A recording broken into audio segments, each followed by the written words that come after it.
Гласот на Америка на македонски. Преку една деценија вашиот прозорец кон САД. А сега, директно од студиото во Вашингтон. Добро вечер. Го гледате ТВ журналот News Flash на Гласот на Америка на македонски јазик, а јас сум Лилица Китановска. Самитот во Чикаго не е за проширување, но САД остануваат на политиката на отворени врати, рече Филип Гордон од Стейт Департментот во Американскиот Сенат. Јана Бојаджиевски известува за распитот насловен НАТО, Чикаго и по него, на кој учествуваа виши владини представници, професори по меѓународно право и одбранбени експерти. Средбата во Чикаго од 20 до 21 мај е и прва на американска почва по 13 години. Помошникот државниот секретар за Европа и Евроазија Филип Гордон во водното излагање пред Сенатската комисија за надворешни односи аргументираше дека НАТО е од голема важност за американската безбедност, затоа што повеќе од кога и да е, алијансата е механизам преку кој САД и сојузниците се справуваат со различни закани по безбедноста, истовремено споделувајќи ги истите вредности на демократијата, човековите права и владењето на правото. Како и многу пати досега во зачестените трибини пред самитот на Алијансата, гордо потенцираше дека САД остануваат на политиката на отворени врати за членство, иако проширувањето нема да биде на агендата во Чикаго. Macedonia has fulfilled key criteria required of NATO members and has contributed to regional and global security. Македонија ги исполни клучните критериуми неопходни за членство и учествува во регионалната и глобалната безбедност. САД целосно го поддржуваат процесот во Обединетите нации под покровителство на посредникот Нимиц. Вклучени сме во процесот и ги повикуваме Македонија и Грција да најдат взаемно прифатливо решение за името со цел да се исполни одлуката од самитот во Букурешт и да и се понуди членство на Македонија. Бен Кардин, демократскиот сенатор од сојузната држава Мериленд, го праша Гордон како САД планира да го ублажат евентуалното разочарување на аспирантите поради широко распространетото чувство за забавеност на процесот. Конкретно ги спомена Македонија, Црнагора, Босна и Херцеговина и Грузија и праша како да се одржи на горната линија во проширувањето. Гордон одговори дека меѓу членките пред средбата во Чикаго нема консензус за прием на ниту една земја од кандидатите, но дека без оглед на тоа САД ќе ја изразат својата поддршка во завршното комунике. Secretary Clinton will participate in a meeting of NATO foreign ministers with the four aspirant countries. Државната секретарка Клинтон ќе присуствува на средбата со министрите за надворешни работи на 4 земји аспиранти, при што лично ќе им каже дека политиката на отворени врати останува на сила. Гордон апелираше на Чикаго да не се гледа како на крај на проширувањето, туку само како период во кој алијансата се фокусира на други приоритети. Вашингтонската публика вчера имаше прилика да се запознае со животот и делото на Стерио Спасе, албански писател од македонско потекло. Настанот се одржа во Конгресната библиотека, каде беше нашиот колега Гоце Јаневски. За делото на писателот Спасе говореше неговиот колега и пријател Наум Прифти.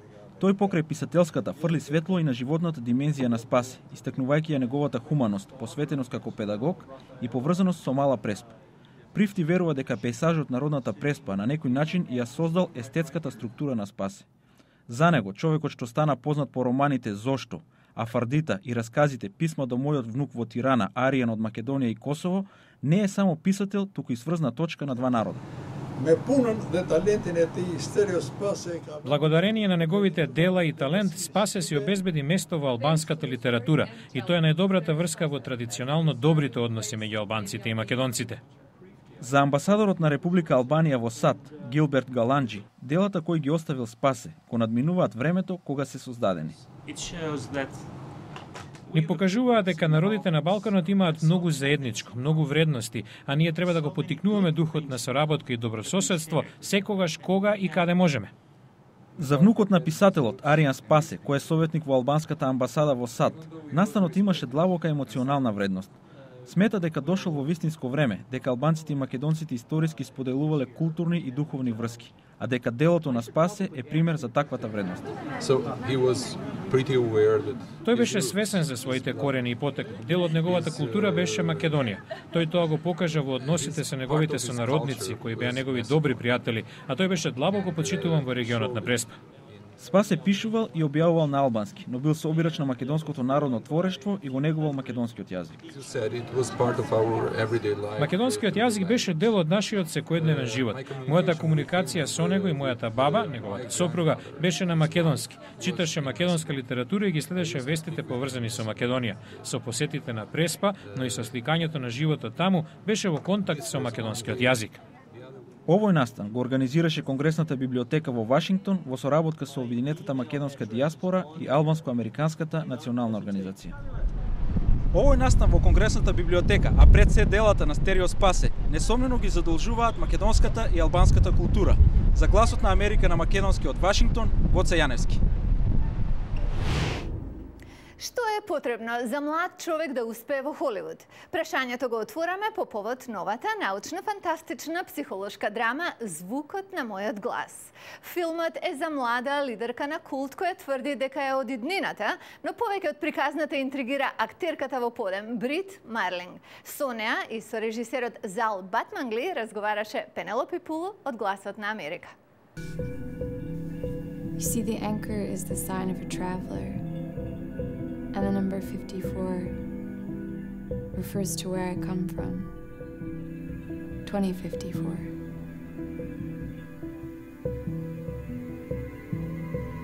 Your future.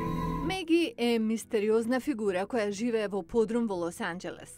Таа тврди дека е патник низ времето и дека се вратила околу 30 на години за да ги подготви луѓето за тоа што ги чека.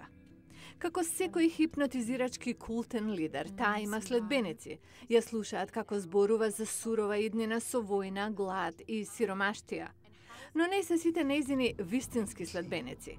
Питер и Лорна се инфилтрираат во групата на Меги со надеж дека ќе докажат дека лаже.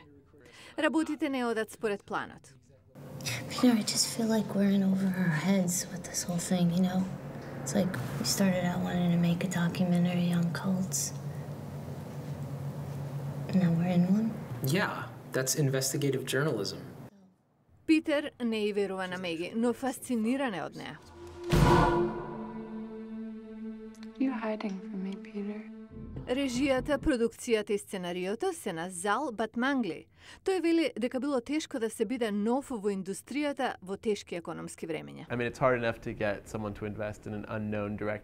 Тешко е за непознат режисер и за непроверена актерка. Затоа требаше да понудиме нешто ново и умно. Снимавме на ефтина камера и многу луѓе работеа без пари. Брит Марлинг ја игра Меги. Овде, како и во други филмови во кои играла, учествувала и во пишување на сценариото. As an actor, you Филмовите ги почнуваме со вакуум. Не можевме да замислиме дека ќе влезат во светот на начин како што влегоа. А ако сакавте да знаете како завршува приказната, финалето е со отворен крај. Публиката сама треба да ги замисли можностите. Во Америка има поговорка: ако сакаш пријател, земи си куче.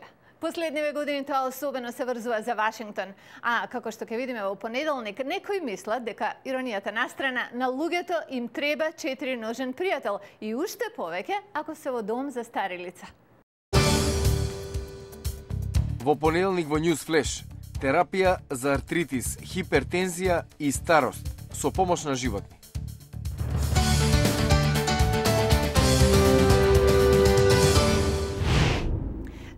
Се за оваа емисија. Се надеваме дека нашата интернет страница glasnaamerika.com ќе го задржи вашето внимание додека да се видиме повторно во понеделник. Јас сум Лилица Китановска од Вашингтон, а вие го гледавте News Flash на Гласот на Америка на македонски. Убав викенд!